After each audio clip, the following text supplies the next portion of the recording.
Hi friends, அனைவருக்கும் வணக்கம். இன்றைக்கி நம்ம வீட்டில் சுவையான முட்டை தொக்கு தாங்க செய்ய போகிறோம். வாங்க எப்படி செய்யலான்னு பார்த்துடலாம். அதுக்கு பெரிய வெங்காயம் ஒரு 4 கட் பண்ணி வச்சுருக்கிறேன். 3 பச்சை மிளகா, ஒரு 2 தக்காளி கட் பண்ணி வச்சுருக்குறோம். அது கூடவே கொஞ்சமாக இஞ்சி பூண்டு பேஸ்ட்டு தட்டி எடுத்து வச்சுருக்குறோம். இஞ்சி பூண்டு பேஸ்ட்டு கடையில் வாங்குறதா இருந்தாலும் சரி, இல்லை மிக்சியில் அரைச்சாலும் சரி, நமக்கு அந்தளவுக்கு டேஸ்ட்டு கிடைக்காது, உடம்புக்கு நல்லது கிடையாது. எப்போவுமே தட்டி செஞ்சோன்னா நமக்கு நல்லது. தொக்குக்கு தேவையான முட்டையை வேக வச்சு எடுத்து வச்சுருக்குறோம். வாங்க இப்போ எப்படி செய்யணும்னு பார்த்துடலாம். கடாயில் கொஞ்சமாக நல்லெண்ணெய் ஊற்றி 3 பச்சை மிளகாவை எடுத்து அதை போட்டுடலாம். ஒரு கைப்பிடி அளவு கொத்தமல்லி இலை, அது கூடவே கொஞ்சமாக கருவேப்பிலை சேர்த்துக்கலாம். இந்த ஸ்டேஜில் இப்போ நம்ம நறுக்கி வச்சுருக்கிற வெங்காயத்தை சேர்த்துடலாம்.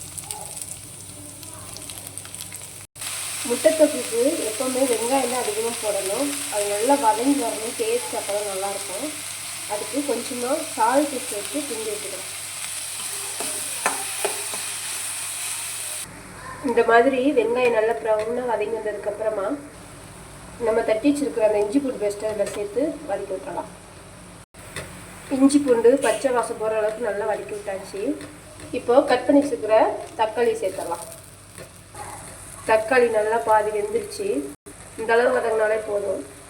நெக்ஸ்ட்டு மஞ்சத்தூள், பெப்பர் பவுட்ரு, கொஞ்சமாக முட்டை குழம்பு மசாலா, இந்த 3 அதில் மிக்ஸ் பண்ண போகிறோம். தனி மிளகாத்தூள் நான் சேர்க்கலை, ஏன்னா 3 பச்சை மிளகா ஸ்டார்டிங்கில் சேர்த்தாச்சு. அது மாதிரி பெப்பர் பொருளாக சேர்த்துறதுனால கொஞ்சம் காரம் இருக்கும். எனக்கு இந்த காரமே போதுமானது, அதனால நான் தனி மிளகாத்தூள் சேர்க்கலை. உங்களுக்கு விருப்பம் இருந்தால் சேர்த்துக்கோங்க. முட்டை தொக்கு ரெடியாகி வந்துட்டுருக்குது.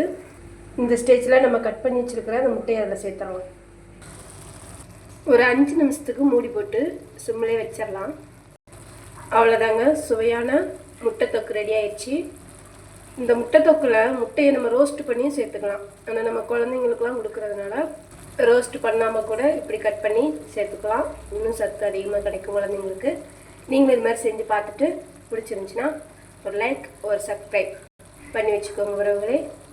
தேங்க்யூ. மீண்டும் இதே மாதிரி ஒரு குக்கிங் வீடியோவில் மீண்டும் சந்திப்போம். டாடா, பாய் பாய். தேங்க்யூ ஃபார் வாட்சிங்.